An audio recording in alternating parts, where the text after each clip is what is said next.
Bismillahirrahmanirrahim. Assalamualaikum warahmatullahi wabarakatuh. Alhamdulillah wassalatu wassalamu ala Rasulillah wa ala alihi wa sahbihi wa mawalah wa la hawla wa la quwwata illa billahi wa ba'd. Kita lanjutkan kembali kajian kita, masih membahas tafsir singkat dari juz 29, dan kita masuk pada surah Al-Mursalat.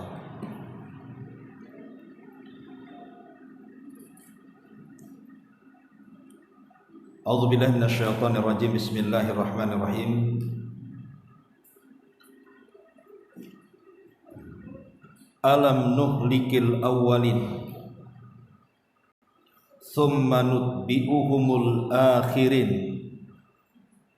kadzalika naf'alu bil mujrimin wailun yawma idzin lil mukadzibin.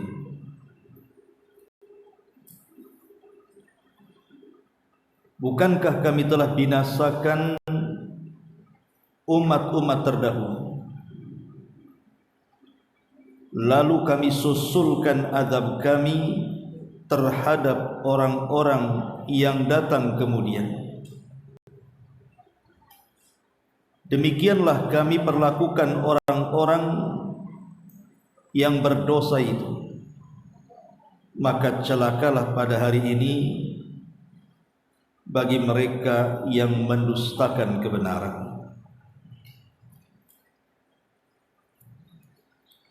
Ma'asyiral muslimat yang dimuliakan Allah Subhanahu wa taala, di sini Allah Subhanahu wa taala menjelaskan dan mengingatkan kepada kita tentang kehancuran dan kebinasaan umat-umat sebelum Islam, tentu agar dijadikan ibrah dan pelajaran. Seperti apa kehancuran dan azab yang Allah timpakan kepada umat sebelum Islam ini? Baik, kita urut secara singkat. Di dalam surah Al-Isra ayat 17, Allah mengatakan, wa kam ahlakna minal quruni min ba'di nuhin innahum kuthur wa kafa bi rabbika bidhunubi ibadihi khabiran basira. Dan berapa banyak kaum setelah Nuh alaihi salam yang telah kami binasakan, dan cukuplah Tuhanmu yang maha mengetahui lagi maha melihat dosa hamba-hambanya. Dan dalam surah An-Najm ayat 50 sampai 53, wa annahu ahlaka 'adanil ula wa thamuda fama abqa wa qauma nuhin min qablu innahum kanu hum adlam wa atgha wal mu'tafika ahwa. Dan sesungguhnya dialah yang telah membinasakan kaum 'Ad dahulu kala. Kemudian kaum Tsamud, tidak ada seorang pun yang ditinggalkan hidup. Kemudian kaum Nuh sebelum itu, sungguh mereka orang-orang yang paling zalim dan paling durhaka. Dan prahara angin yang meruntuhkan negeri Mu'tafikah, negeri Sodom kaum Nuh. Kemudian lebih tegas lagi surah At-Taubah ayat 70. Alam ya'tihim naba'ul ladzina min qablihim qaumi Nuhin wa 'adin wa Thamud wa qaumi Ibrahim wa ashabi Madyan wal Mu'tafikah atathum rusuluhum bil bayyinah fama kana Allahu liyadlimahum walakin kanu anfusahum yadlimun. Belumkah datang kepada mereka berita penting tentang orang-orang sebelum mereka, maksudnya kebinasaan dan kehancuran serta azab, yaitu yang menimpa kaum Nuh, kemudian kaum Ad, kemudian kaum Samud, kemudian kaum Ibrahim dan penduduk Madian, serta negeri-negeri yang telah dimusnahkan. Telah datang kepada mereka rasul-rasul dengan membawa keterangan yang nyata, maka Allah tidaklah sekali-kali menzalimi mereka, akan tetapi merekalah yang menzalimi diri-diri mereka sendiri. Bahkan Allah Subhanahu wa taala juga mengatakan dalam surah Al-An'am ayat 6 dan 7-nya, alam yarau kam ahlakna min qablihim min qarnin makkannahum fil ardi ma lam numakkil lakum wa arsalna as-samaa 'alaihim midrara wa ja'alna al-anhara tajri min tahtihim fa ahlaknahum bidhunubihim wa ansha'na min ba'dihim qarnan akharin. Apakah mereka tidak memperhatikan berapa banyak generasi yang telah kami binasakan, kata Allah, sebelum mereka? Padahal generasi itu telah kami teguhkan kedudukannya di permukaan bumi, yaitu keteguhan yang belum pernah kami berikan kepadamu, dan kami curahkan hujan yang lebat atas mereka, dan kami jadikan sungai-sungai mengalir di bawah mereka. Kemudian setelah itu kami binasakan mereka karena dosa-dosa mereka sendiri, dan kami ciptakan sesudahnya generasi yang baru yang lain. Ma'asyiral muslimat yang dimuliakan Allah Subhanahu wa taala, ayat-ayat ini bisa kita simpulkan bahwa ketika Allah Subhanahu wa taala mengirim azabnya kepada umat-umat terdahulu, hampir tidak ada satupun umat terdahulu kalau turun azab tersisa bagi orang-orang yang kufur. Artinya kalau sudah dibinasakan, betul-betul dibinasakan semua, dan dikecualikan orang-orang yang beriman yang diselamatkan.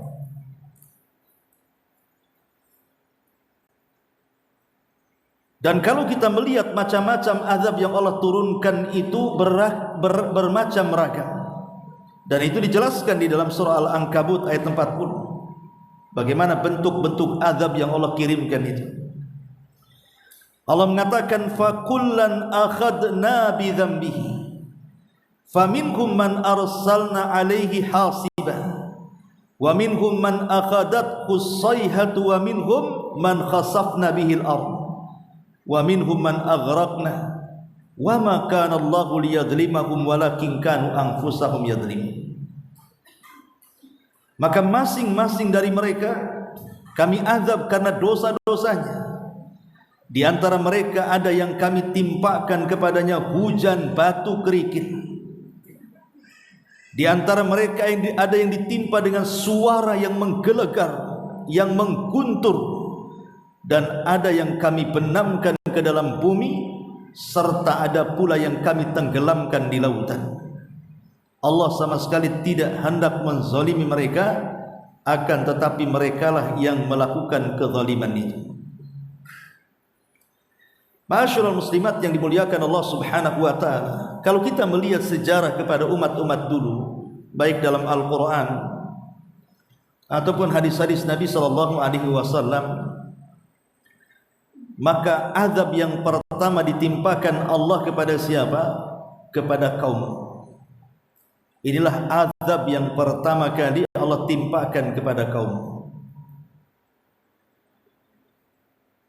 Allah Subhanahu wa taala mengatakan dalam surah Al-Ankabut ayat 14 dan seterusnya, Allah mengatakan, walaqad arsalna nuhan ila qaumihi falabisa fihim alfa sanatin illa khamsina ama fa akhadahumut tufan wa hum zalimun fa anjaynahu wa ashabas safinati wa ja'alnaha ayatan lil alamin. Dan sungguh kami telah mengutus Nuh kepada kaumnya, maka ia tinggal di antara mereka selama 1000 tahun dikurangi 50 tahun, artinya 950 tahun. Maka mereka ditimpa banjir besar yang diiringi dengan angin tufan, dan mereka adalah orang-orang yang zalim. Maka kami selamatkan Nuh dan para penumpang bahtera itu, dan kami jadikan peristiwa itu pelajaran bagi semua umat manusia setelahnya. Di zaman Nabi Nuh alaihi salatu wassalam, disitulah awal terjadi maksiat besar sepanjang kehidupan manusia. Apa itu? Kesyirikan. Karena dari zaman Adam ke zaman Nabi Nuh itu tidak ada kesyirikan. Padahal dari zaman Adam ke Nuh itu jaraknya sekitar 10 kurun. Satu kurun itu 1000 tahun. Artinya satu kurun itu 100 tahun. Berarti kalau 10 kurun berarti 1000 tahun jarak antara Nuh ke Adam itu. Jadi selama 10 kurun itu tidak ada kesyirikan sama sekali.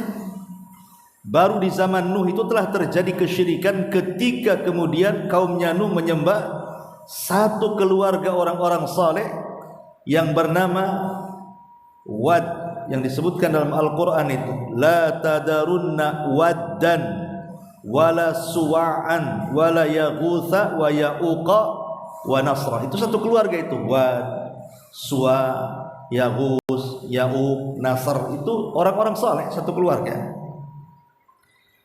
Lah ketika orang-orang saleh ini meninggal dunia, maka kaumnya kehilangan orang-orang saleh ini, karena tidak ada orang saleh lain masalahnya. Akhirnya kemudian iblis pun datang menggoda mereka untuk membuat patung.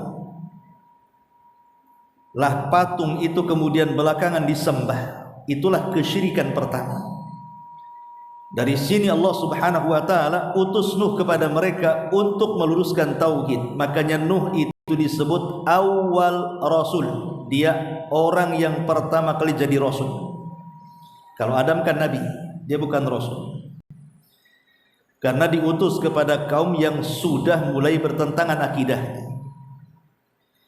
Tetapi selama itu Nuh berjuang untuk menegakkan tauhid 950 tahun. Tidak ada kaumnya yang beriman kecuali sedikit. Ada yang mengatakan setiap 20 tahun dapat satu. Jadi walaupun 950 tahun ya tidak banyak pengikutnya. Hanya anak-anaknya saja kecuali Kan'an yang kufur, dan juga istrinya yang kufur kepada Allah Azza wa Jalla. Lah ketika kemudian kaumnya merasa gerah dengan dakwahan Nabi Nuh agar mereka mentauhidkan Allah, mulailah kemudian mereka melakukan intimidasi sampai mereka hendak membunuh Nuh alaihi salam. Maka Nuh berdoa kepada Allah Subhanahu wa taala, fada'a rabbahu inni maghlubun fantasir. Maka disebutkan dalam surah Al-Qamar ayat 10 dan seterusnya itu, maka Nuh mengadu kepada Allah, kepada Rabbnya, bahwa aku adalah orang-orang yang akan dikalahkan, oleh sebab itu selamatkan aku ya Rabb. Ingat Bu, setiap para nabi itu punya doa mustajab. Tetapi doa mustajab itu sebagai doa pamungkas para nabi, mereka mengeluarkan doa itu di dunia, kecuali Nabi. Maka Nabi SAW tidak mengeluarkan doa pamungkas dan akan dikeluarkan kelak di akhir setelah kematian pada hari kiamat sebagai syafaatul uzma yang akan diberikan kepada seluruh umat manusia. Lah salah satu doa-doa pamungkas para nabi adalah meminta kehancuran kepada kaumnya. Lah Nuh meminta kehancuran kepada kaumnya. Salah satunya Nuh mengatakan, Rabbi la tadhar alal ardi minal kafirina dayyara. Ya Rabb, jangan kau sisakan di permukaan bumi itu satu jiwa pun orang kafir. Artinya binasakan mereka semua. Makanya ketika Nuh alaihi salam berdoa kepada Allah Subhanahu wa taala, apa yang terjadi? Fa fatahna abwabas samai bima'in munhamir wa fatahna wa fajjarnal arda uyunan faltaqal ma ala amrin qad qudir wa hamalnahu ala dhatil alwahi wa dusur tajri bi a'yunina liman kana kufir. Maka kami bukakan pintu-pintu langit, lalu kami turunkan hujan sederas-derasnya, kemudian kami jadikan bumi memancarkan mata airnya, maka bertemulah air-air itu untuk satu urusan yang sungguh telah ditetapkan. Dan kami angkut Nuh ke atas bahtera yang terbuat dari papan dan paku, yang berlayar dengan pemeliharaan kami sebagai balasan bagi orang-orang yang ingkar kepada Nuh alaihi salam. Inilah adab yang pertama, dikirim banjir yang sangat besar karena gabungan air laut dan air langit. Mereka digabungkan jadi satu, air yang ada di bumi dengan air yang ada di langit itu digabungkan jadi satu, akhirnya menjadi banjir bandang yang sangat besar diiringi tufan, angin yang sangat dahsyat. Makanya tidak ada yang selamat pada azab itu. Satu jiwa pun tidak ada yang selamat kecuali Nuh dan orang-orang yang di perahunya. Maka dari situlah cikal bakal umat manusia, termasuk kita ini. Jadi kita ini keturunan orang-orang yang ada di perahunya Nuh. Karena tidak ada manusia di zaman itu kecuali di perahunya itu saja. Dari putra-putra Nuh yang tiga itu, Ham, Syam dan juga Yafis. Disitulah umat manusia berkembang. Makanya Nuh disebut bapak manusia kedua setelah Adam. Nah, setelah tragedi ini dan zaman pun berlalu, kemudian umat manusia mulai tumbuh banyak dari turunan Nuh alaihi salatu wassalam. Akhirnya kemudian sampailah mereka kufur kembali. Tentu di belakang mereka iblis. Datanglah sebuah kaum yang belum pernah Allah ciptakan sebelumnya. Karena kuat-kuat kaum ini, disebut kaum Ad. Itu kuat-kuat dan kreatif. Saking kreatifnya, gunung-gunung itu dipahat dengan manual, dibuat istana-istana, dibuat pila-pila, dibuat rumah-rumah megah, tapi bukan untuk ditinggali. Bahasanya rumah singgah saja. Kayak ibu tempatnya di Poskopkar tapi punya rumah di Sukajadi, ya sekali-kali nginep di sana gitu. Hanya untuk main-main saja. Makanya Allah mengatakan lam yukhlaq mithlahu fil bilad. Tidak ada kaum seperti ini sebelum diciptakan Allah. Saking besar-besar badannya, kemudian kreatif, kuat-kuat. Masalahnya mereka kaum yang sombong. Diutus kepada kaum Ad, siapa? Hud alaihi salam. Allah Subhanahu wa taala berfirman, ketika kemudian Nabi Allah Hud alaihi salatu wasallam mendakwai mereka. Semua para nabi pasti mendakwahkan tauhid. Karena Allah yang mengatakan, "Wa laqad ba'atsna fi kulli ummatir rasulan an ibudullaha wajtanibu taghut." Tidaklah kami utus tiap-tiap umat ini seorang rasul, tugas mereka adalah menyerukan kepada manusia sembahlah Allah dan jauhi sesembahan selain daripada Allah alias tauhid. Jadi Hud ini berusaha untuk menyampaikan tauhid kepada mereka. Tapi sekali lagi kaum Ad ini umat yang ingkar dan sombong. Maka ketika itu Allah Subhanahu wa taala kirim azab kepada mereka. Apa azabnya? Allah sebutkan dalam surah Fussilat ayat 16. Fa arsalna alaihim rihan sarsaran fi ayyamin nahisati liyudhikuhum atau liyudhikahum adzabal khizyi fil hayatid dunya wala adzabul akhirati akhza wa hum la yunsarun. Maka kami meniupkan angin yang amat bergemuruh kepada mereka dalam beberapa hari yang siang. Maksudnya ketika Allah Subhanahu wa taala menimpakan kepada kaum Ad itu pacaklik yang berkepanjangan, sehingga banyak orang yang mati kelaparan, baik manusia ataupun hewan-hewan. Maka mereka meminta kepada Allah Subhanahu wa taala untuk dikirimkan hujan. Maka Allah kirim kepada mereka awan hitam pekat sekali. Dikiranya awan hitam itu kayak kita lah, kalau seandainya kalau sudah ada awan hitam, sudah teduh gelap gitu, dipastikan hujan. Lah mereka menyangka bahwa di balik awan itu ada hujan. Jadi semua manusia yang di rumah-rumah mereka itu mendekati awan itu. Mereka tidak paham bahwa di balik awan itu ada angin yang menggemuruh. Rupanya angin itu turun di balik awan dan menyedot seluruh yang ada di permukaan bumi. Tidak rumah, tidak pohon, manusia semua terbang ke atas. Dan tidak ada yang tersisa manusia kecuali terbangkan ke langit dengan angin itu. Kemudian sampai di langit, mereka ditabrakkan satu dengan yang lainnya. Kita tidak bisa bayangkan macam mana mereka disiksa di atas langit.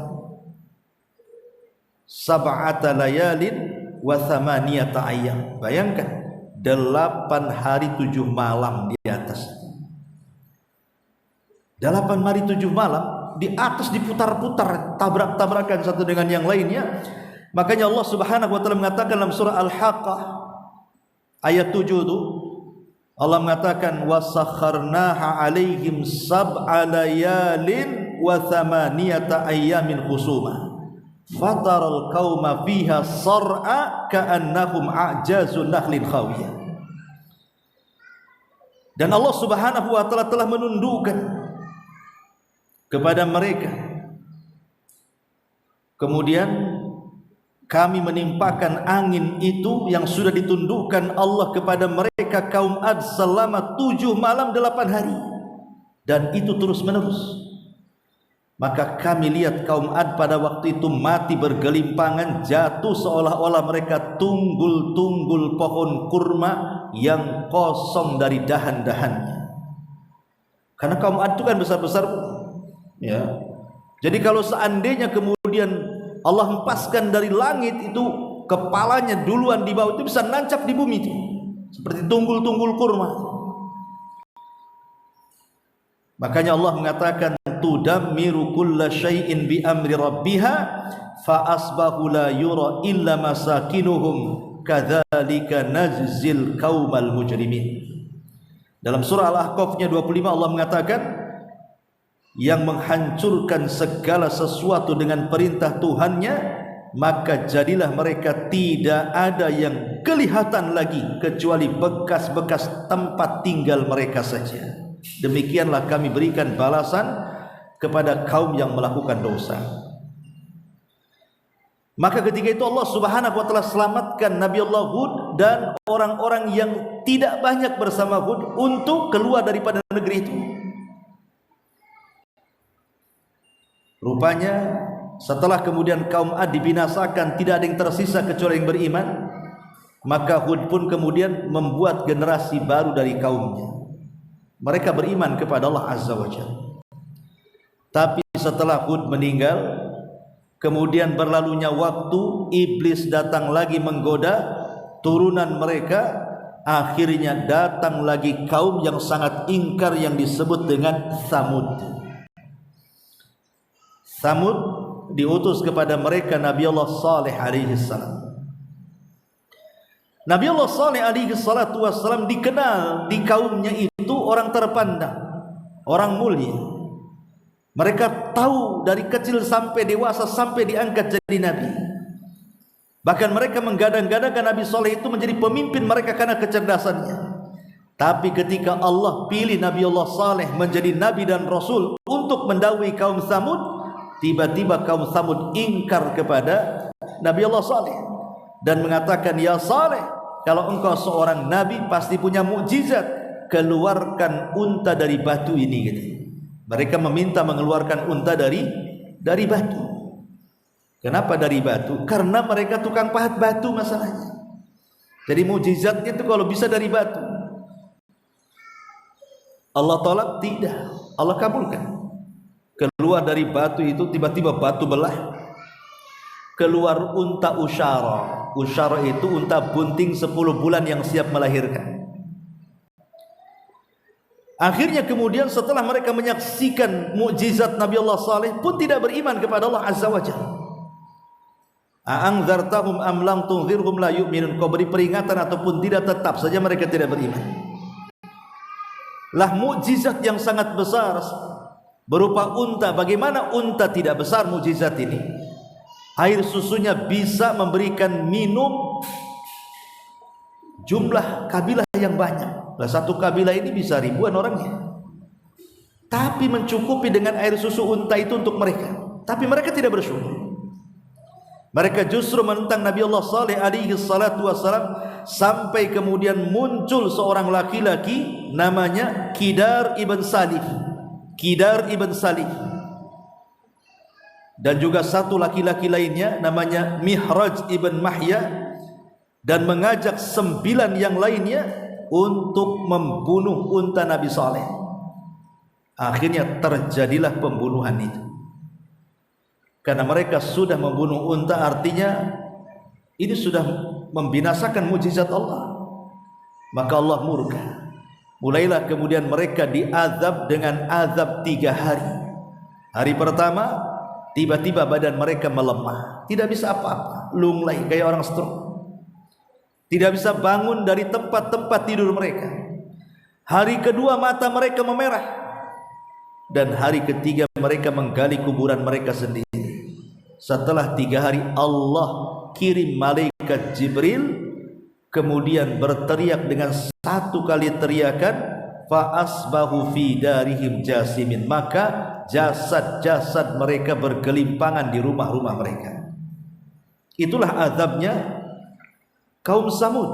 Allah katakan, wa akhadhal ladina zalamus sayhatu fa asbahu fi darihim jathimin. Dalam surah Hud Allah mengatakan ayat ke-6-7-nya, kemudian suara yang mengguntur itu menimpa orang-orang zalim sehingga mereka mati bergelimpangan di rumah-rumah mereka. Ma'asyiral muslimat yang dimuliakan Allah Subhanahu wa taala, lah kaum Ad dan kaum Tsamud ini, mereka adalah orang-orang Arab. Karena nabi-nabi Arab itu ada berapa? Ada 4. Dimulai dari Nabi Allah Hud, kemudian Nabi Allah Saleh, kemudian disusul dengan Syuaib, dan yang terakhir Nabi kita Muhammad sallallahu alaihi wasallam. Ini disebut Nabi Arab. Artinya peristiwanya di Arab. Tapi di sana kebanyakan para nabi itu adalah dari nabi-nabi Bani Israel. Kita beralih kepada nabi-nabi Bani Israel.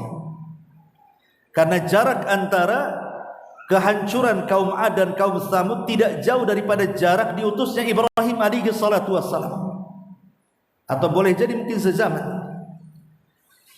Lah Nabi Allah Ibrahim alaihi salatu wassalam diberikan oleh Allah Subhanahu wa taala ujian dengan seorang raja yang sangat zalim sekali. Siapa? Namrud. Satu di antara 4 raja penguasa dunia. Ketika terjadi pembakaran, di mana Ibrahim dibakar hidup-hidup, tetapi Allah takdirkan selamat, karena Allah katakan kepada api, kul ya naru kuni bardan wa salaman ala Ibrahim, jadilah api kau dingin dan selamatkan Ibrahim. Maka ketika Ibrahim dibakar tidak terbakar, ini menjadi isu dunia. Mungkin zaman sekarang viral, kok ada orang dibakar gak mati. Sampai kepada Namrud beritanya, sementara Namrud itu mengaku Tuhan. Ada yang mengatakan dialah orang yang pertama kali mempelajari sihir menurut kisah Israelia. Kok ada orang yang dibakar hidup-hidup gak mati, saya ingin ketemu dengan dia. Akhirnya kemudian dipertemukanlah Ibrahim dengan Namrud, terjadilah dialog. Sebutkan dalam surah Al-Baqarah ayat 258, alam tara ilal ladzi haja Ibrahim fi rabbi an atahu Allahul mulka idh qala Ibrahim rabbiyal ladzi yuhyi wa yumiit qala ana uhyi wa umiit qala Ibrahim fa inna Allaha ya'ti bisyamsi minal masyriq fa'ti biha minal maghrib fa buhital ladzi kafar wallahu la yahdil qaumadh dhalimin. Tidakkah kau lihat orang yang mendebat Ibrahim tentang Tuhan? Ketika Allah memberikan kekuasaan kepadanya, Ibrahim berkata kepada Namrud, Rabbku yang menghidupkan dan yang mematikan. Karena ketika itu Namrud kan bertanya, dari mana kesaktianmu, saya ingin belajar. Kok kamu dibakar, kok nggak apa-apa gitu ya. Maka Ibrahim mengatakan, yang memberikan kesaktian itu Allah. Siapa Allah itu? Maka Ibrahim mengatakan, dialah yang menghidupkan dan mematikan. Kata Namrud, kalau menghidupkan mematikan aku pun bisa, katanya. Tolong pengawal, datangkan 2 orang dari penjara, ambilkan pedang, kemudian dibunuh 1, dilepas 1. Lihat, aku bisa menghidupkan orang ini dan bisa mematikan orang ini. Sebenarnya kan bukan itu, semua orang bisa kalau begitu. Tetapi Ibrahim tidak mau memperpanjang soal perdebatan ini, sebab kalau dia mengatakan bukan begitu maksudnya, bisa saja kemudian dia jadi percontohan kan gitu. Nanti dia dibunuh pula sama Namrud. Makanya Ibrahim coba mengalihkan isu kepada pembahasan yang lain. Oke, kalau engkau bisa menghidupkan matikan, gak apa-apa. Sekarang Robku, kata Ibrahim, mendatangkan matahari dari arah timur. Kau datangkan sekarang dari barat. Fabuhita lebih kafir. Akhirnya orang kafir dia. Lah ketika kemudian Namrud terus aja menentang Ibrahim, akhirnya Ibrahim pun harus hijrah ke Haran. Kemudian dari Haran ke Palestina, dari Palestina ke Mesir, dari Mesir balik lagi ke Palestina, kemudian sampai ke Mekah gitu ya. Akhirnya Allah Subhanahu wa taala mengadab Namrud. Dengan cara apa? Karena dia sangat zalim mengaku Tuhan. Allah utus 1 tentaranya. Berupa apa? Ba'udah, nyamuk. Diutus seekor nyamuk, suruh masuk di hidungnya, kemudian bersarang di otaknya bertahun-tahun, sehingga Namrud setiap hari sakit kepala. Kalau sakit kepala diambil sandal dipukulnya kepala, tapi nyamuk itu tidak mati-mati di otak itu. Allah sudah kuasakan seperti itu tentaranya, sampai akhirnya karena setiap hari dipukul kepalanya, akhirnya mati juga dia. Nah, coba ibu tiap hari pukul kepala, apa mati lama-lama? Bertahun-tahun mukul kepala, karena ada ngusir nyamuk dalam otaknya itu. Mana sekarang yang mengatakan uhyi wa umit, saya bisa menghidupkan dan matikan, mati juga dengan nyamuk. Ya. Masyarul muslimin wal masyarul muslimat yang dimuliakan Allah Azza wa Jalla, tidak jauh dari kisah Namrud ada kisah Lut alaihi salam dengan Sodomnya. Karena Lut itu masih keluarga Ibrahim. Nabi Lut itu anak paman daripada Ibrahim. Artinya Lut dengan Ibrahim itu keponakan. Nabi Lut itu keponakan Ibrahim. Lah ketika kemudian Lut juga diajak hijrah oleh Ibrahim ke Haran. Setelah dari Haran kemudian Ibrahim ke Palestina, maka Lut itulah orang yang pertama beriman kepada Ibrahim. Sampai di Palestina, maka Ibrahim setelah Allah mengutus Lut jadi nabi, meminta agar Lut berdakwah di tempat lain. Jangan sama dia, cari areal baru untuk berdakwah. Maka Lut pun diutus ke negeri Sodom, negeri yang terdapat 160 desa. Itu disebut negeri Sodom, 160 desa. Lut diutus di situ. Rupanya negeri Sodom itu yang terdiri pada 160 desa itu, mereka terjangkit penyakit yang belum pernah ada sebelumnya. Apa itu? Homoseksual dan lesbi. Lesbi ini datang belakangan, karena sebelumnya terjadi homoseksual dulu, laki-laki suka laki-laki, akhirnya perempuan sudah tidak disukai, akhirnya perempuan suka perempuan jadinya. Dari homoseksual menjadi lesbi, disingkat LGBT lah sekarang ya, panjangannya. Lah disitulah kemudian Lut berusaha meluruskan akhlak mereka. Selain daripada mengajak tauhid, juga berusaha meluruskan akhlak mereka. Sampai Lut menawarkan wanita-wanita banyak. Ini anakku juga wanita, anak-anak orang lain yang wanita banyak. Tapi mereka menolak. Justru semakin hari Lut mendakwai mereka, mereka justru malah mengatakan innakum qaumun yatatahharun. Lut, kau ini pura-pura suci saja. Kau kalau dikasih laki-laki tampan pun kau juga mau, katanya. Lebih kurang ajar coba sama Nabi. Dan yang lebih kurang ajar lagi istrinya lagi. Justru istrinya Lut kufur kepada Lut dan bekerja sama dengan preman pasar. Kalau ada tamu laki-laki, istrinya cemburu. Seolah-olah Lut suka laki-laki, di kontaknya preman pasar, Dengan cara apa? Zaman itu tidak ada handphone, Bu. Oh, zaman sekarang enak lah, ada tamu, ya, kata premannya OTW gitu. Nah, zaman dulu mana ada? Caranya apa? Ambil kayu bakar, kemudian dibakar di belakang rumah, maka asapnya mengepul. Setiap ada asap dari rumah Lut itu berarti preman tahu tuh. Oh, di situ ada tamu laki-laki. Kita culik, kita perkosa, katanya. Satu hari Allah mengutus 3 malaikat, Jibril, Mikail, dan Malakul Maut dalam bentuk laki-laki tampan, karena kaum Sodom suka yang tampan-tampan.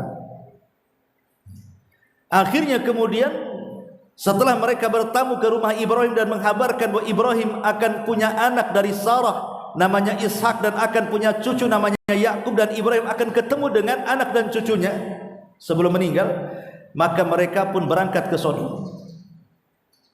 Putri Lut itu senantiasa berjaga-jaga di perbatasan. Kalau ada orang lewat, maka putrinya akan mengatakan mau kemana? Oh, mau ke rumah Lut. Jangan, kalau bisa jangan. Putrinya yang beriman itu melarang orang itu bertamu karena tahu konsekuensinya, bisa diculik, diperkosa, dibunuh, ya. Tetapi karena dia tidak tahu kalau tamu ini jelmaan malaikat, memaksa. Nggak apa-apa, kami yang bertanggung jawab, kata. Ketika sampai di rumah Lut kaget, karena ini orang anak-anak muda tampan-tampan, bahaya ini. Akhirnya disembunyikan tamu-tamu itu. Ya, bagaimanapun istri ada di rumah, kalau ada tamu dia tahu. Makanya dia membuat sinyal bakaran, kemudian membumbung asapnya. Preman-preman dari pasar pada datang. Di sini ada tamu. Mereka datang, preman-preman mengepung rumah Lut untuk memberikan 3 tamu itu. Mereka tidak tahu itu jelmaan malaikat. Maka tamu-tamu itu mengatakan kepada Lut, setelah Lut berusaha untuk menjaga mereka, tapi apalah daya, kekuatan di luar lebih kuat. Lut mengatakan, inilah yang bisa aku tolong. Tapi malaikat itu kemudian berusaha menenangkan Lut dan mengatakan, saya adalah malaikat utusan Allah. Sebaiknya di waktu subuh kau ajak anak-anakmu pergi, karena akan kami timpakan adab kepada mereka. Dan sekarang subuh sudah dekat, bergegaslah kau. Maka Lut ketika tahu itu malaikat, langsunglah membawa anak-anak putrinya itu. Dan Jibril menyaratkan, kalau terjadi teriakan-teriakan jangan pernah lihat ke belakang, lurus saja kacamata kuda, ya. Jangan nengok kiri kanan. Maka setelah Lut pergi dari rumahnya, apa yang terjadi? Ketika mereka mendobrak rumah itu, pertama kali malaikat Jibril keluar, tiba-tiba membentuk bentuk aslinya. 600 sayap, bayangkan. Apa mereka enggak ketakutan? Kemudian satu sayap dihempaskan kepada mereka. Tidak ada preman yang mengepung rumah kecuali matanya keluar dari tempatnya. Itu ada pertama itu. Keluar semua biji-biji matanya. Kemudian terjadilah teriakan di mana-mana. Lah istrinya Lut ini kan ngikutin dari belakang, mau lari juga. Karena Lut tidak memberitahu istrinya ngikut dari belakang, mau selamat juga. Tapi istrinya kan tidak tahu tentang jangan pernah melihat ke belakang. Ketika istri melihat ke belakang, matanya pun keluar dari tempatnya, buta dia kemana-mana, tidak tahu lagi harus kemana. Disitulah Jibril setelah Lut dipastikan keluar dari negeri Sodom, maka Lut menancapkan satu sayapnya, kemudian mengangkat 160 desa ke langit. Kemudian dihujani meteor, mati di atas langit, kemudian dihempaskan ke bumi, dan mereka seperti mangkok, dan sekarang jadi laut mati. Allah katakan di dalam Al-Quran, faja'alnaha 'aliyaha safilaha wa amtarna 'alaihim hijaratan min sijil inna fi dzalika laayatin lil mutawassimin wa innaha lasabilim muqim.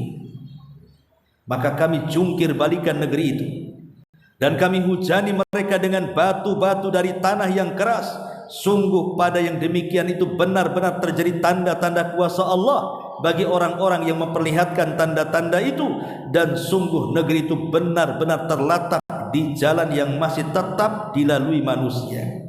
Nah, sekarang negeri itu justru jadi wisata, laut mati itu.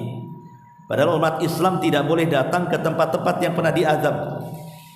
Ya, sekarang ya orang-orang kafir mana tahu, mereka datang aja, mereka mandi lumpur di situ. Nauzubillah. Ma'asyiral muslimat yang dimuliakan Allah Azza wa Jalla. Setelah kemudian zaman berlalu sampai kepada era Nabi Musa. Di zaman Nabi Musa inilah nabi yang paling terkenal dari nabi-nabi Bani Israel. Ribuan para nabi yang diutus oleh Allah kepada Bani Israel, tapi Musa lah yang paling terkenal di antara nabi-nabi Bani Israel. Karena kelak Musa akan menjadi tumpuan hukum bagi seluruh Bani Israel setelah karena diturunkan kepada Musa kitab Taurat.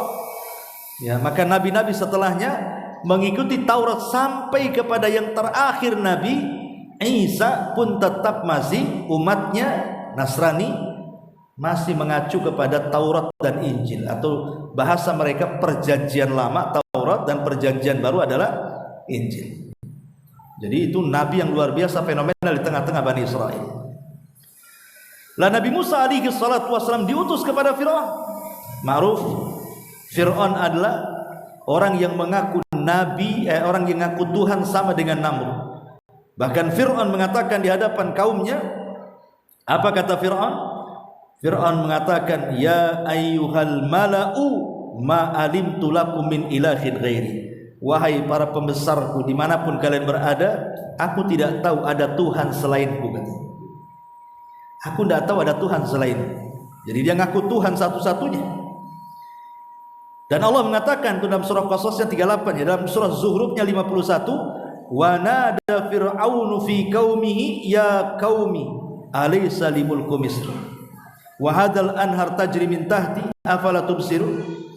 Wahai kaumku, sesungguhnya Mesir itu berada di bawah kakiku, bahkan sungai-sungainya semua berada di bawah kakiku. Dengan sombongnya dia, karena dia mengaku Tuhan kan, ana rabbukumul a'la, Rabb kalian yang paling tinggi.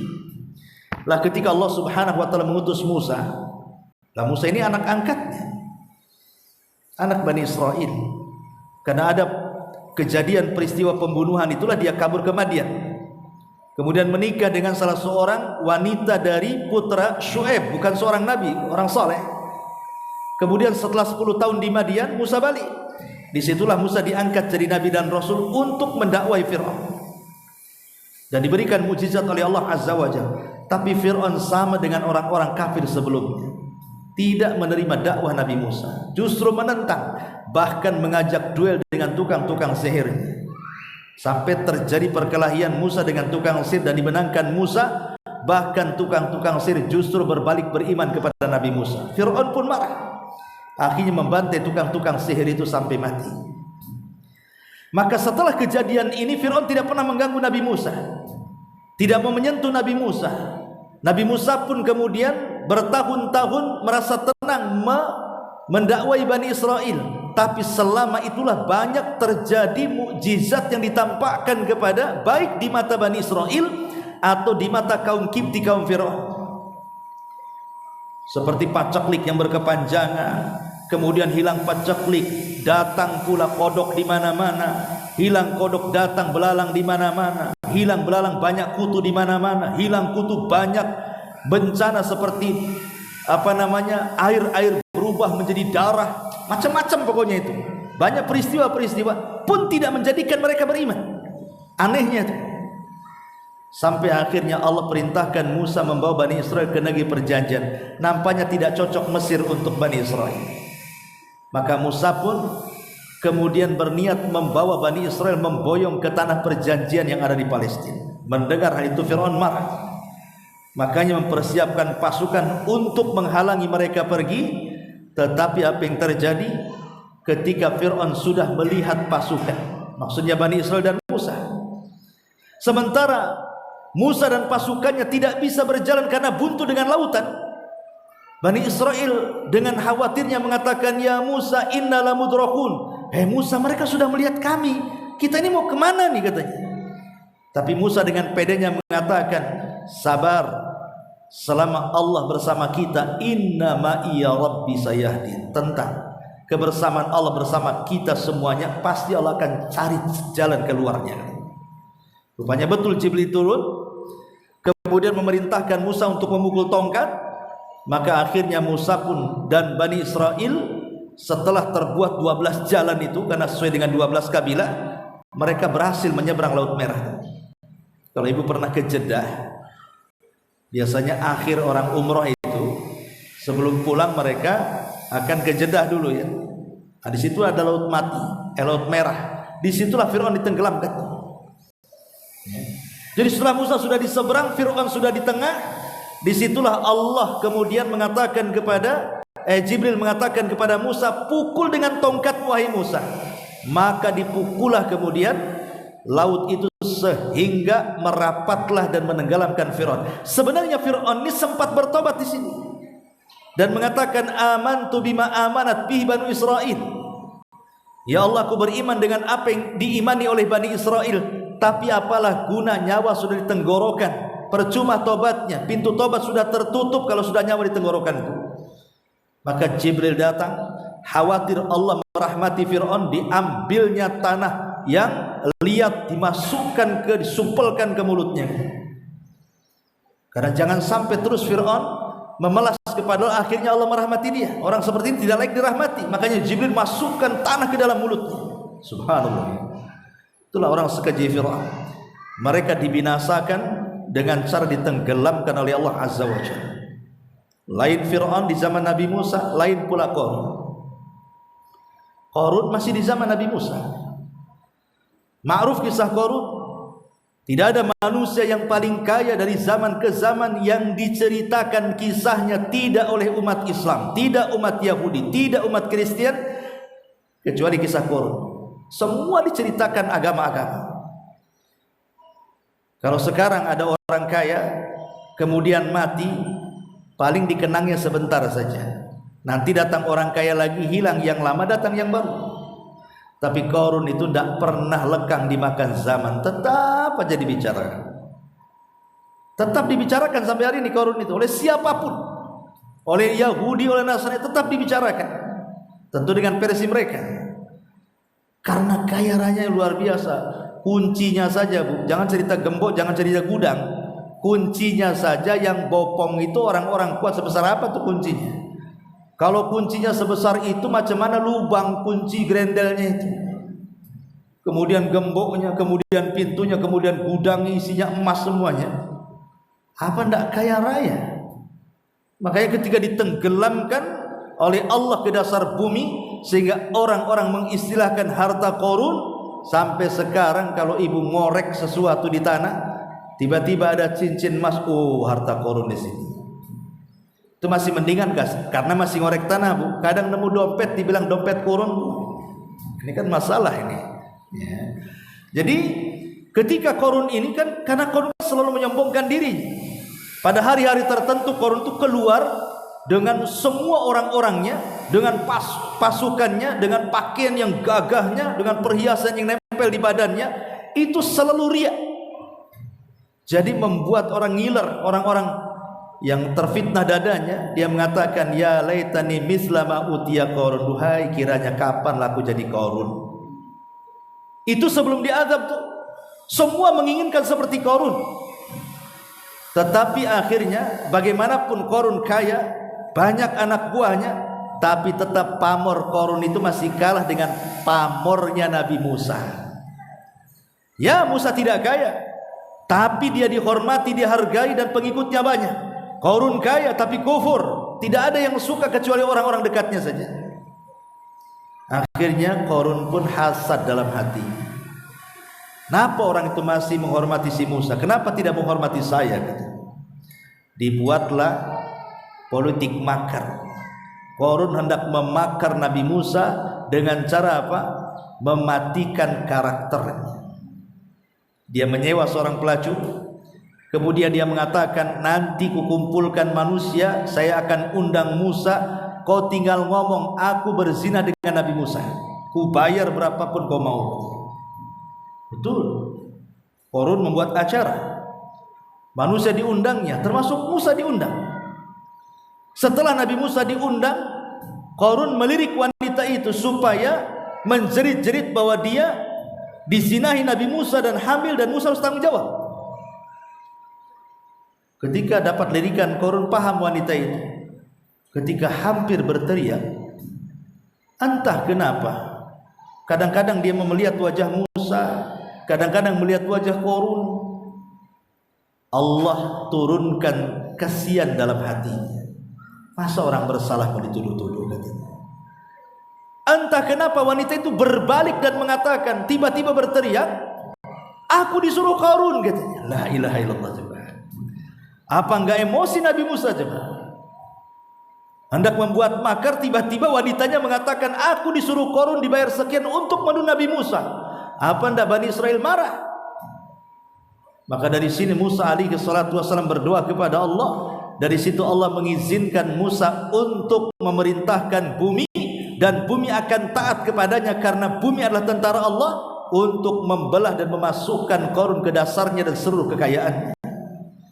Maka Musa pun perintahkan bumi telan Qarun, katanya. Langsung buminya belah, dan Allah katakan dalam surah Al-Qasas 81, fa khasafna bihi wa bidarihil ardh. Kami tenggelamkan Qarun ke dasar bumi dan seluruh kekayaannya. Ma'asyiral muslimat yang dimuliakan Allah Azza wa Jalla, kisah-kisah ini diceritakan dalam Al-Qur'an. Makanya Allah Subhanahu wa taala mengatakan di dalam ayat 16 surah Al-Mursalat ini, alam nuhlikil awwalin, bukankah telah kami binasakan umat-umat terdahulu, summa nutbi'uhumul akhirin, lalu kami susul azab kami terhadap orang-orang yang akan datang kemudian.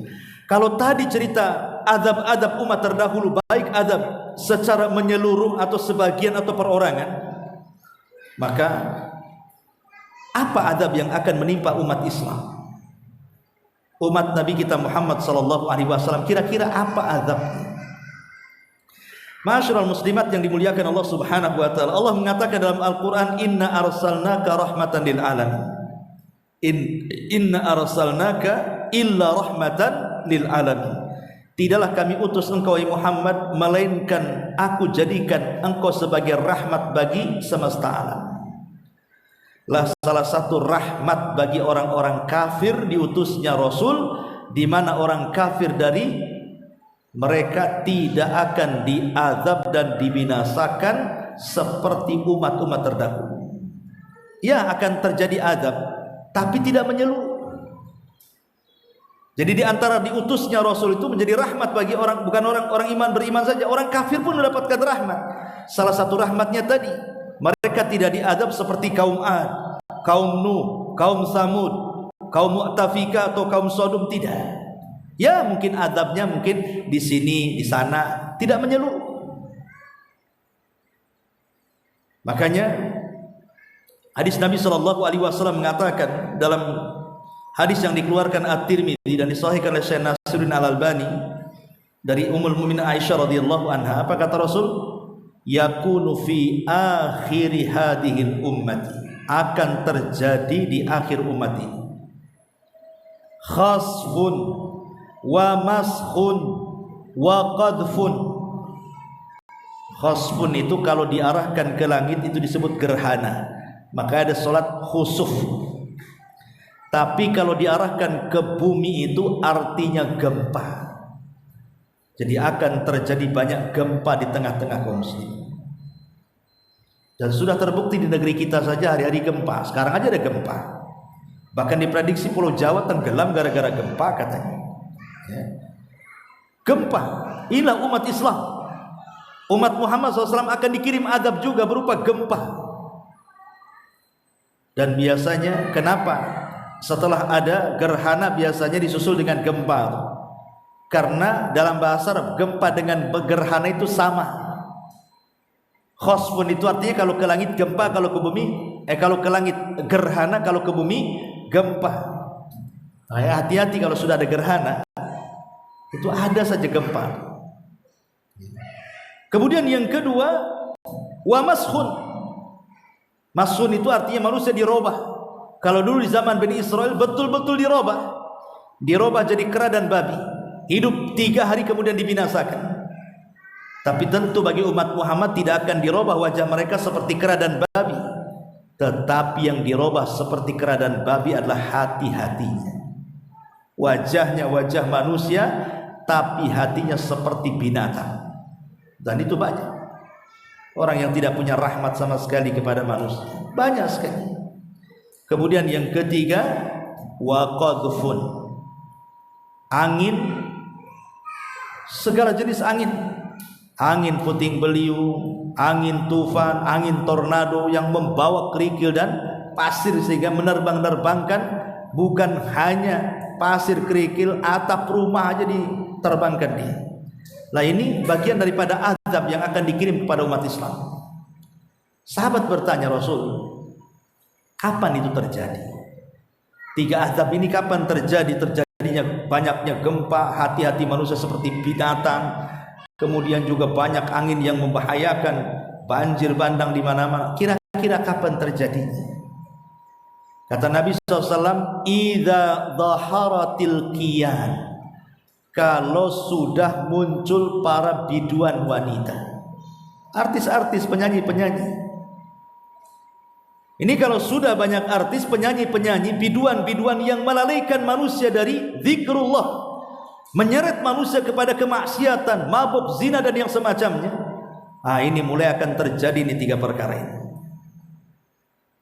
Dan sekarang artis-artis di mana-mana. Bahkan orang awam menghayal ingin seperti artis. Bahkan ada orang yang anaknya ingin jadi artis. Waktu hamil setiap hari nenteng radio lagu dangdut supaya anaknya jadi penyanyi dangdut. Nanti keluar suruh nyanyi, masukkan sekolah nyanyi, dan begitu seterusnya. Naudzubillah. Kemudian yang kedua, wal ma'azif, alat-alat musik yang melalaikan. Dan yang ketiga, wasyuribatil khumur, dan khamar-khamar yang mulai diperjualbelikan dan dikonsumsi secara bebas. Dan sekarang khamar sudah jadi minuman, sudah jadi makanan pun. Karena sekarang banyak masak itu pakai alkohol lagi. Buat apa masak pakai alkohol coba? Nggak pakai alkohol juga jadi kok. Oh begini teorinya Ustaz, itu alkohol nih kalau kemudian dimasukkan ke kewali dalam panas tertentu itu jadi 0% itu katanya, hilang juga. Iya, tapi Anda tuangkan di situ. Masalahnya bukan masalah 0%-nya, Anda tuangkan jelas-jelas di situ. Hati-hati Bu ya. Makanan-makanan enak ini di Batam rata-rata pakai alkohol tuh. Kalau masuk restoran, masuk apa kan. Maka cermat, jangan hanya dimakan saja makanan itu, tapi lihat juga, karena Allah yang mengatakan fal yang duril insanu ila to'ami, hendaklah manusia pandang tuh makanan itu halal ke haram ya, jangan main makan saja ya. Ini diantara ini lah, tentu dari azab-azab yang akan ditimpakan ini. Kenapa Allah timpakan azab-azab seperti ini? Maka Allah jawab dalam surah At-Talaq ayat 8, innama qassallahu ta'ala alaina. Allah mengatakan wa ka'ayyim min qaryatin atat an amri rabbiha wa rusulihi fahasabnaha hisaban syadida wa adzabnaha adzaban nuqra fadzaqat wabala amriha wa kana akibatu amriha khusra a'addallahu lahum adzaban syadida fattaqullah ya ulil albab alladzina amanu qad anzalallahu ilaikum dzikra. Dan berapa banyak penduduk negeri yang mendurhakai perintah Allah dan Rasulnya. Kami hisab penduduk negeri itu dengan hisab yang keras, dan kami azab mereka dengan azab yang mengerikan. Maka mereka merasakan akibat yang buruk dari perbuatan mereka, dan adalah akibat perbuatan mereka sangat merugikan dengan kerugian yang besar. Allah menyediakan bagi mereka azab yang keras. Maka bertakwalah kepada Allah, hai orang-orang yang punya akal, yaitu orang-orang yang beriman. Sesungguhnya Allah telah menurunkan peringatan kepada. Berarti dari ayat ini kita tahu diceritakannya adab-adab umat terdahulu oleh Allah Subhanahu wa taala dan azab yang akan menimpa umat manusia terutama Islam setelahnya, itu semua menjadi bahan renungan dan pelajaran. Karena biasanya azab yang ditimpakan hari ini itu warisan azab yang ditimpakan kepada umat terdahulu, sebagaimana dosa yang banyak dilakukan hari ini itu juga dosa warisan dari umat-umat terdahulu. Sebutkan dosa apa yang ada hari ini, umat dulu juga sama dosanya. Sebutkan azab yang terjadi hari ini, umat dulu telah mendahuluinya. Banjir, umat dulu ada banjir. Gempa, umat dulu ada gempa. Tsunami, umat dulu ada tsunami. Angin yang sangat membahayakan, umat dulu juga ada. Semua dosa dan azab itu warisan dari umat-umat sebelum kita. Makanya di sini Allah Subhanahu wa taala menjelaskan, alam nuhlikil awwalin tsumma nutbi'uhumul akhirin. Kemudian kadzalika naf'alu bil mujrimin. Demikianlah kami perlakukan orang-orang yang berbuat dosa itu. Dari sini kita pahami, tidak mungkin Allah mengirim sebuah azab kecuali karena dosa. Itu saja kesimpulannya. Oh tidak,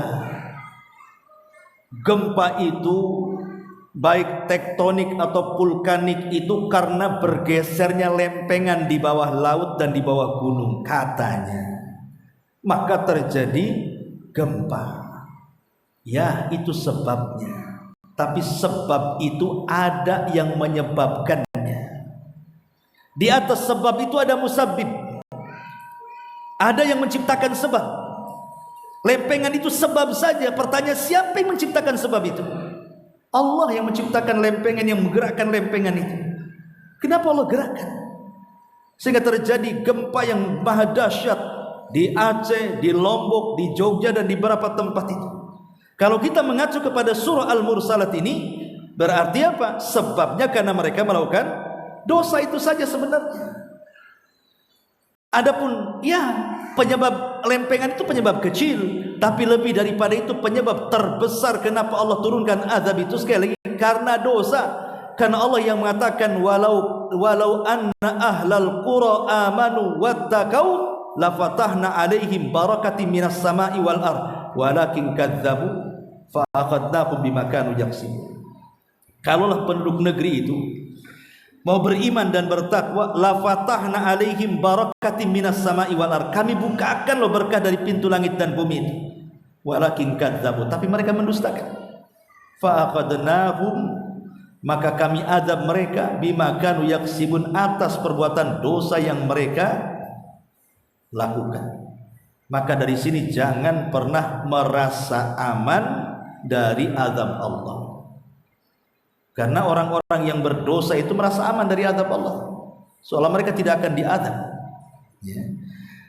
Dan kalau kita mengacu pada hadis Nabi SAW, banyak sebab-sebab itu yang menjadikan azab itu turun. Dan itu dikumpulkan dalam sebuah hadis. Ketika Nabi SAW menceramahi orang-orang muhajirin, khusus orang muhajirin, kata Nabi SAW, ya ma'syaral muhajirin, khamsun idza tulitum bihinna wa a'udzu billahi an tudrikuhun. Hei muhajirin, awas jangan sampai 5 perkara menimpa kalian. Kalau sampai menimpa kalian, aku berlindung kepada Allah, jangan sampai menimpa kalian.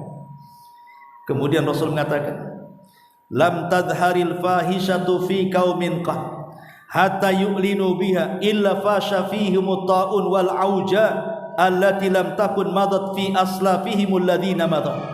Pertama, tidaklah sebuah fahisyah perzinahan menyebar di mana-mana dan dilakukan secara terang-terangan.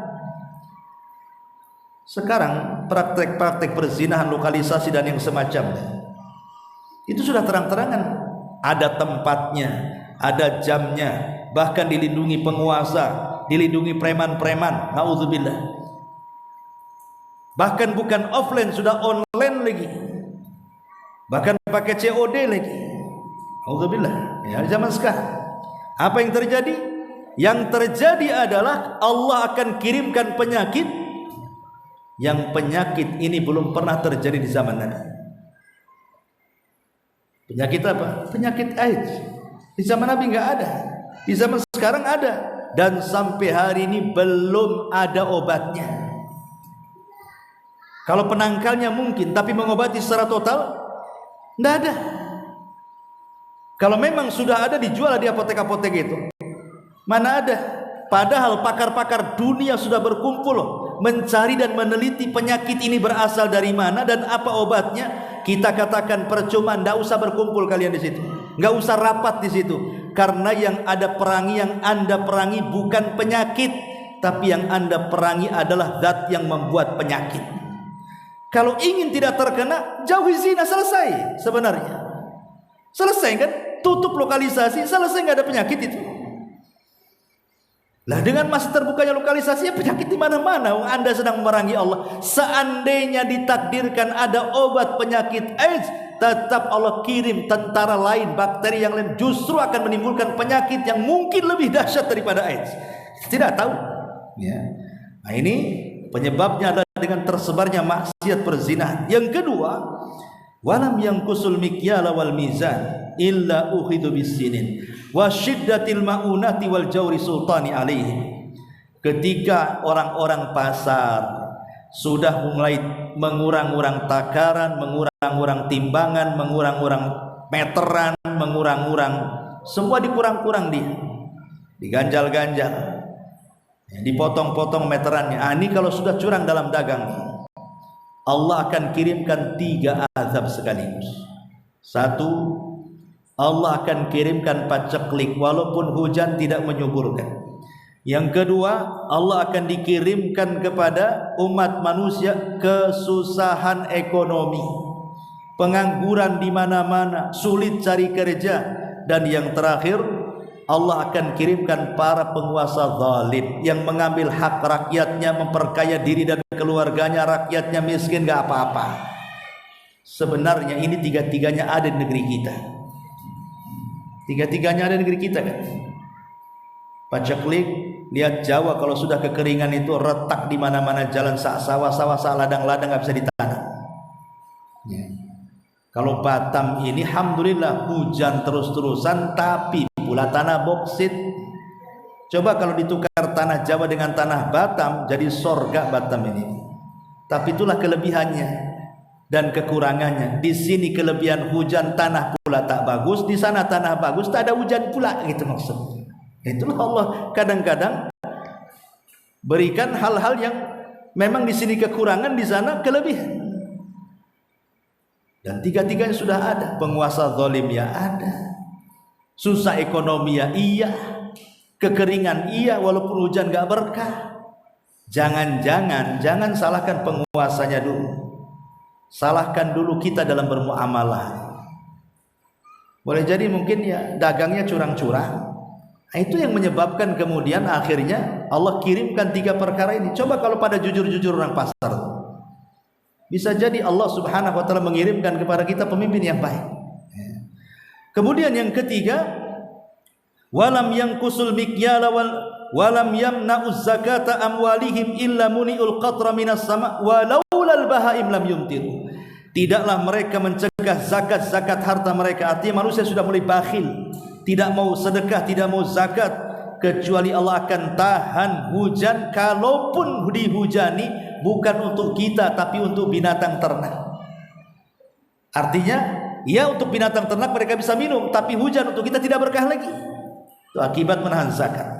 Kemudian yang keempat, walam yanqudu ahdallah wa ahda rasulih illa sallatallahu alaihim aduwan min ghairihim fa aqadu ba'dha ma fi aidihim. Ketika mereka mulai menggagalkan perjanjian Allah, perjanjian Rasul, kecuali Allah kuasakan kepada mereka musuh dari selain mereka dan akan mengambil harta mereka. Penjajahan kembali terulang ketika kita mulai membatalkan perjanjian dengan Allah. Apa perjanjian dengan Allah kita di alam ruh? Agar kita mentauhidkan Allah.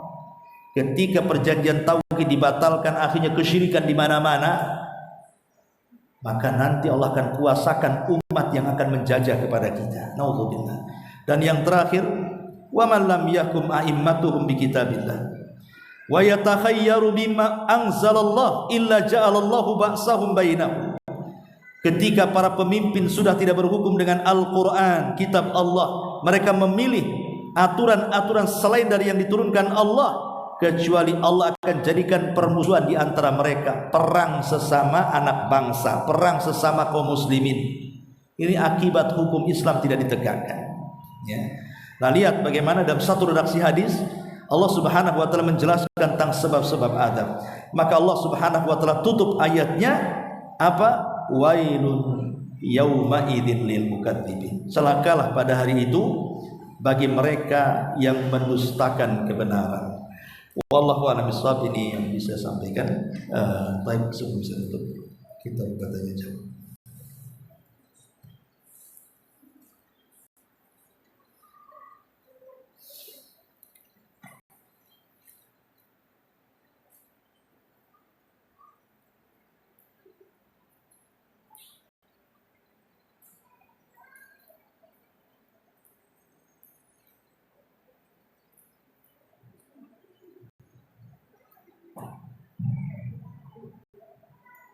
Bismillah. Assalamualaikum Ustaz. Waalaikumsalam.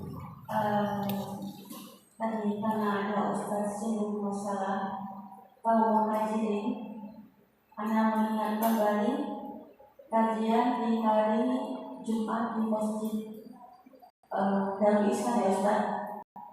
Ketika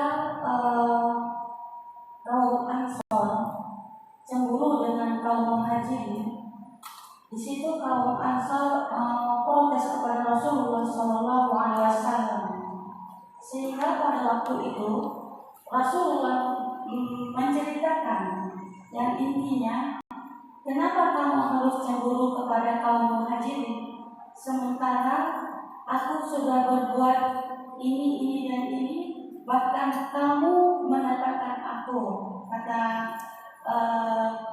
Rasulullah kepada kaum Ansor pada waktu itu.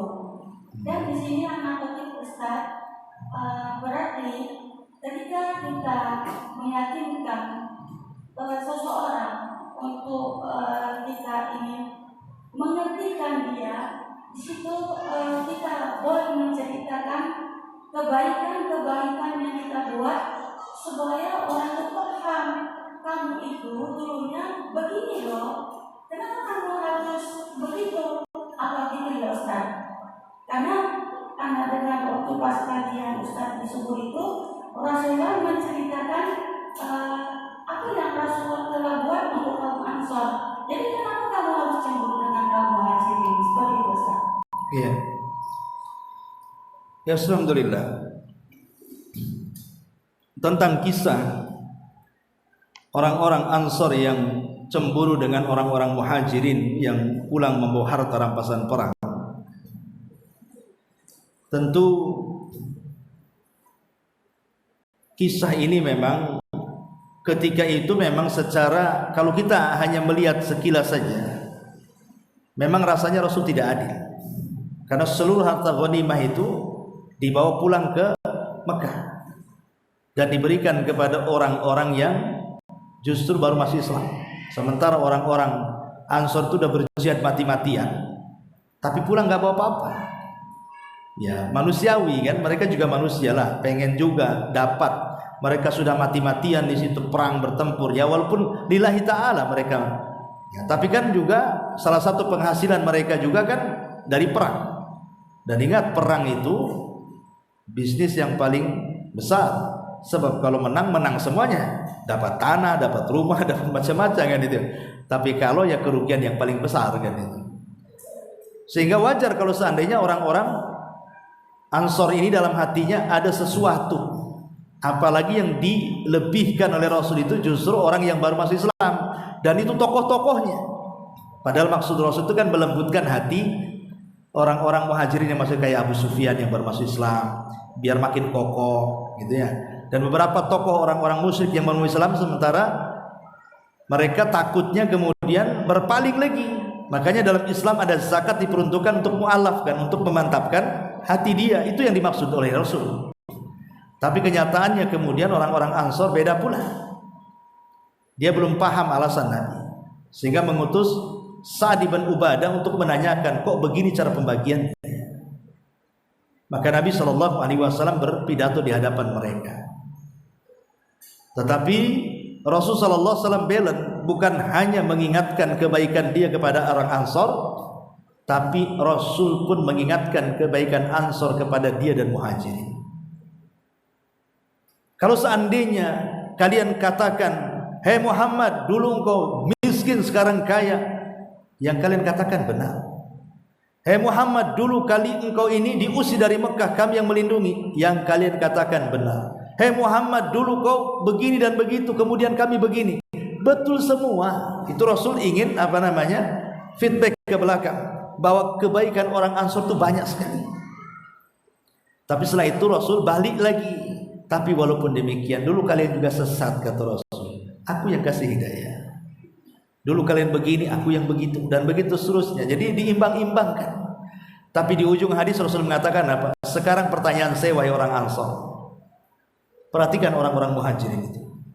Mereka pulang bawa unta, bawa kambing, bawa harta rampasan perang. Tapi mereka tidak bisa bawa apa. Tapi kalian pulang ke Madinah, kalian memang tidak bawa kambing, tidak bawa unta, tidak bawa harta rampasan perang. Tapi yang kalian bawa itu aku. Kalian milih mana? Milih bawa kambing, unta, harta rampasan atau diriku? Maka mereka pun sadar, kemudian menangis. Maka Allah Rasul mendoakan kebaikan orang Ansor dan seluruh keturunannya. Maksudnya, saya paham pertanyaan tadi. Apakah boleh kita ini memposisikan kita dengan Nabi Shallallahu Alaihi Wasallam ketika nih ada orang-orang yang mungkin tidak bersyukur dengan kebaikan kita? Apakah boleh kemudian kita menceritakan kebaikan kita kepada dia? Kan begitu. Ya kalau seandainya dalam rangka tahadus bin nikmah tidak ada masalah. Tahadus bin nikmah, menceritakan seperti saya ini, alhamdulillah dulu saya pernah belajar di Yaman, ya, belajar kepada masyayikh. Ini bukan dalam rangka riya, ya. Kalau tujuannya tahadus bin nikmah kan itu tidak ada masalah. Kalau tahadus bin nikmah tidak ada masalah. Tapi tahadus bin nikmah juga harus menjaga hati. Karena biasanya bercerita tentang nikmat itu kalau tidak menjaga hati jatuhnya ke riya jadinya. Nah, itu yang kita khawatirkan. Ya, kalau Nabi yang tidak mungkin riya lah kan gitu. Nah, tapi kalau semacam kita yang iman-imannya kurang gini, ya kalau umpamanya mau menceritakan kebaikan kita, ya jangan-jangan jatuh ke riya ujung-ujungnya. Maka ya sebaiknya ya tutup sajalah kebaikan gitu. Itulah makna ikhlas, antaktumal hasanat kama taktuma sayyi'at. Kau sembunyikan kebaikan sebagaimana engkau menyembunyikan keburukan. Tapi kalau ada maslahat besar dari menceritakan itu, maka ceritakan saja. Kalau ada masalah besar, ya, maksudnya setelah kita mengungkit itu kemudian dia sadar dan kita punya prediksi kalau kita ngomong begitu dia akan sadar, nggak apa-apa, itu bagian daripada tahadus bin nikmah dan dakwah. Tapi kalau di prediksinya enggak, kayaknya walaupun kita ceritakan itu, nampaknya dia orangnya nggak bakalan balik tuh, nggak bakalan bagus, nggak usah. Kalau prediksinya orang ini nggak bakalan bagus, nggak usah. Ya, karena takutnya kita jatuh ke riya itu. Wallahu a'lam. Saya lanjutkan. Iya. Tadi setelah diutusnya Nabi yang terakhir, Nabi Ibrahim,